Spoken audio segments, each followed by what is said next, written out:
நான் உங்களுக்கு சீஃப் டாக்டராக இருந்து உங்களுக்கு கன்சல்டேஷன் கொடுத்துட்டே இருக்கேன். பெராட்டா கிளீன் தான் மாஸ்டர்.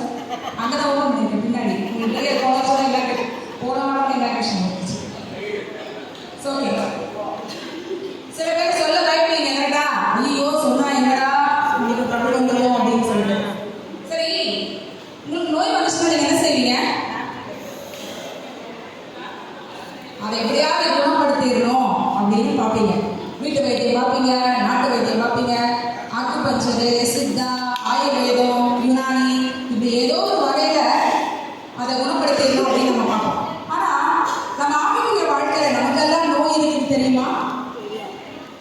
அதை குணப்படுத்தலைன்னா ரொம்ப பெரிய ஆபத்தில் கொண்டு போய் விடணும்னு தெரியுமா? என்ன ஆவிக்குரிய நோயா அப்படின்னு நீங்கள் பார்க்கறது எனக்கு புரியுது.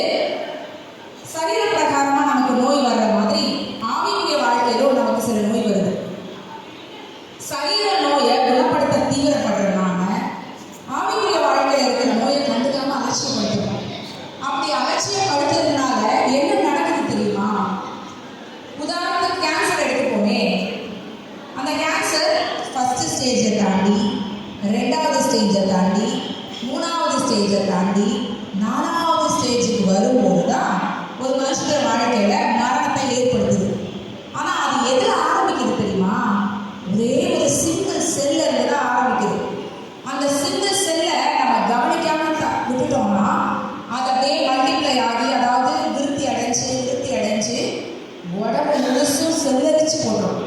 கடைசியில் மரணத்தையும் ஏற்படுத்துது.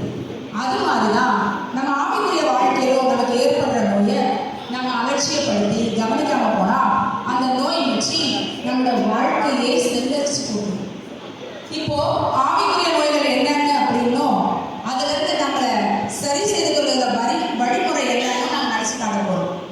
கேட்கிறவங்க கேளுங்க, கேட்காதவங்க லூக்கா 7ஆம் அதிகாரத்தில் சொல்லியிருக்கிறபடி தங்களுக்கு கேளுண்டாக ஆலோசனை பண்ணினார்கள் அப்படின்ற அந்த லிஸ்ட்ல வந்துருவீங்க. சிலர் பட்டு திருந்துவாங்க, சிலர் கெட்டும் திருந்த மாட்டாங்க. நீங்க என்ன லிஸ்ட்ல இருக்க போறீங்க?